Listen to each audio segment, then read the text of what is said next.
tukwaniriza ku Volongoto Pastor Asha. Hallelujah. Thank you very much, Dr. T. And science okubera wanange. Waliwo mukwano gwaffe akola ku Bukedde bamuyita Bossa. Bossa. Bossa akwagala nnyo. Bossa kutumidde. Bossa kati yeewunya okulanga ekirivu wakisalako. Ezasoza kekirivu nnyingi.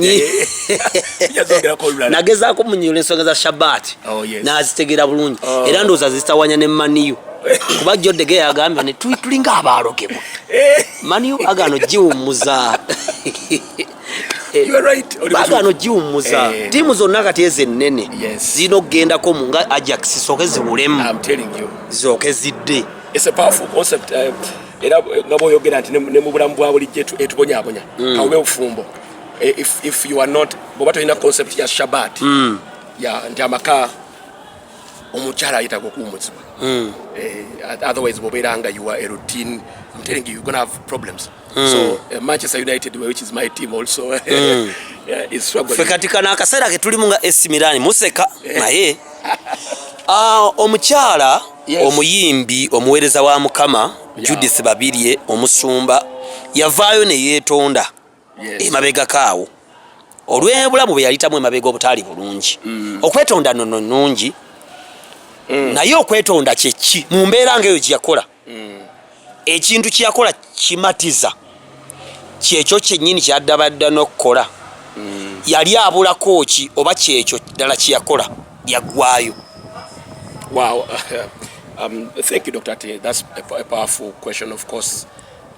Into realities bitambuliramu bw'oyogera ku mbeera ennono ya confession yawandiikibwa tuleetera okusirikira nitweyongerayo mpolampola naye yes obuuza nti kiyakola kijjuvu kyaggwayo kubanga bwe tugamba nti what is a map is something drawn as seen from above. That's a definition. Kitegeeza omuntu ajja okwenenya aba ali mu kukola definition ya kwenenya mu bujjuvu bwakyo.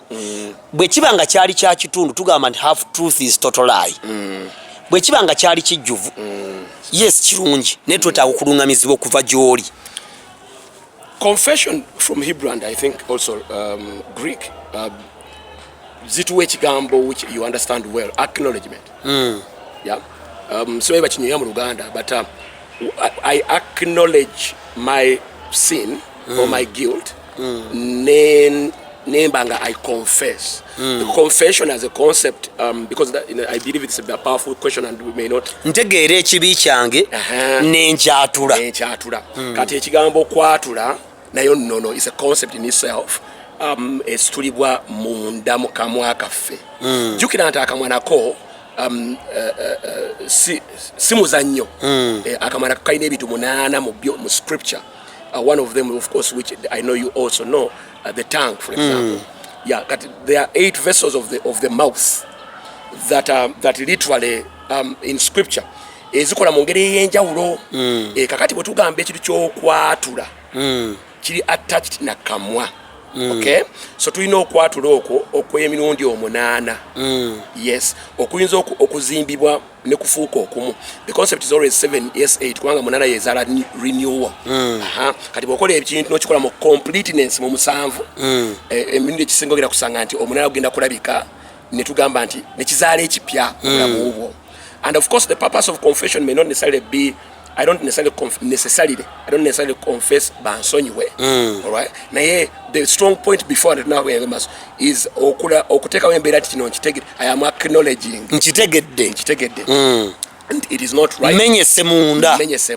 Era kigambo ky'okosa ekyo kirungi ekyokumenyeka munda kubanga Romans 9 etunnyonnyola verse 9 ne 10 egamba nti we believe in our hearts then we confess with our mouth. So toyinza kuba na confession, it will be on a lip service. There must be a belief in your heart. Kyokka belief ejjanga waliwo okuwulira n'okuwulira n'olyoka ofuna ezzima munda mu mutima gwo kati n'olyoka oba n'okwatula nono ki ezifuga okwenenya okw'emirundi 3. Nenenyeza Katonda nga nfukamidde, nenenyeza muntu munnange wano ne public confession.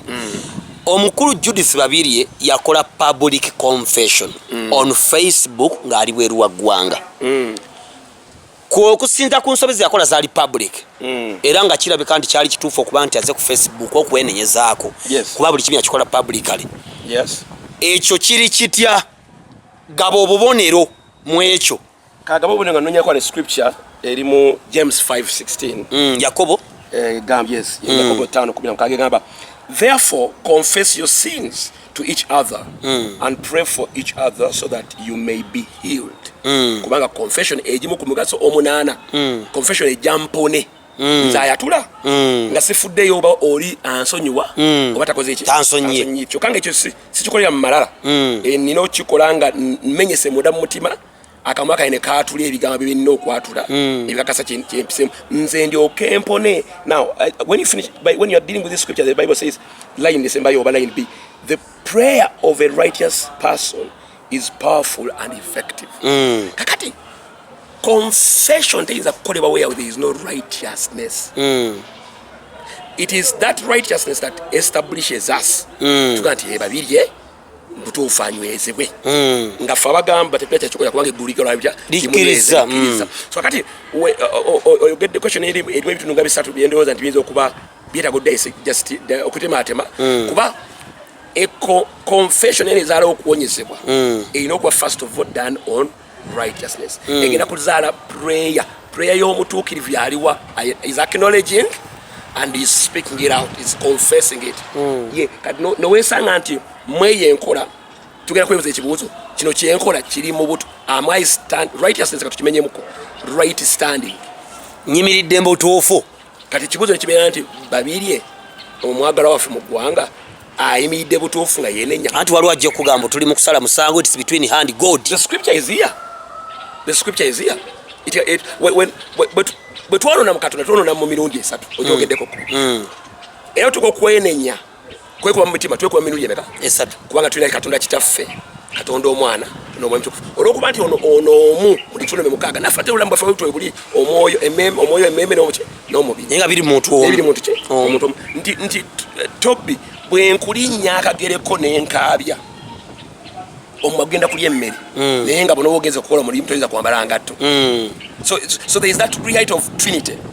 Nti era bwe mba nta confession yange nina omanya which part oba which God, if I would use that word, gwe nkoze ki katade mweyo ango mwe tulina ne public okyogeddemu nti si buli kintu kyonna bwe mansomye a lot of scriptures enzija yange erina kubanga eri right standing.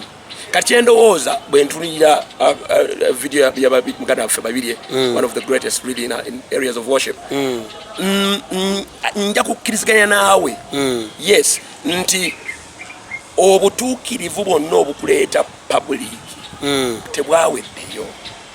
Therefore qualities kubanga Yesu ye standard yaffe. Standards zonna omukyala zalina okuba nazo ng'ayingira mu zzaaliro. Mama Kit abadde anywa eddagala abadde akola qualities zonna ezireeta Babirye okwenenya tezaggwaayo. Kyogeza okugamba kubanga omanyi ogenda okwenenya publicly oba wenenyeza eri Katonda. Okay, and the scripture is clear, we confess unto God and we confess unto what? Unto made. Tusobola okufuna ki okuwonyezebwa kubanga tulina bye twakosa. Kati ekibuuzo kiri nti knowledge egenda kukuwa nkikola ntya kati nti oyo ali mu right standing right n'otunuulira ebintu ebyenjawulo by'okwataganyiza oba by'omenye n'obikwataganya bulungi. Kati kyendowooza because tulina obuzibu kati mu ggwanga. Buli oyogera ku kigambo butuukirivu waliwo akubuuza mwe muli batuukirivu nnyo mwe musala emisa mwe ba Yesu mwe mwatufiirira. There is that abantu balina ekyo tujjeeko naawe mutujjeeko akajanja mwe muli batuukirivu nnyo. It's between her and God. When you are a leader, when you do some olaba Dawudi yakola ekintu mu nkukutu Mukama n'agamba gwe wakikoze mu nkukutu naye nze ngenda kukijjayo publicly mu lwatu. So kati ebintu ebikolebwa publicly byetaaga public attention. We are not all righteous per se, but we are perfected definitely into righteousness by the blood of Jesus Christ. Amina. Kakati era abagamba eyo be bava mu njogeza oba an overness ya scripture kubanga yes obutuukirivu bwaffe buli mu musaayi gwa Kristo. Kyokka tulina obuvunaanyizibwa okutambulira mu butuukirivu. Eggulu Yesu tagenda kutambulira mu butuukirivu. Yesu yagenda okukuleetera okudduka ekibi. Yesu yagenda okugamba nti kati tovuma ogenda kunyiiga n'ogamba nti asha mwagala kaloki.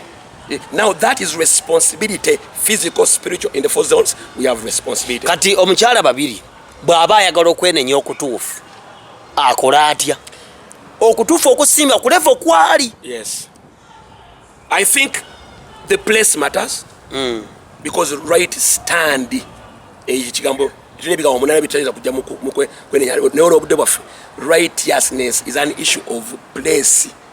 Nti Elijah ayina ekifo wakola ati wayimirira nti oyimiriddewa nga weenenya nti okay Tobi okoze ensobi ng'omuntu yenna naye oyimiriddewa nga weenenya ne weenenya okutuufu okwo etuufu eryo oyimiriddewa kana ddona nakola tuufu okuyimirira.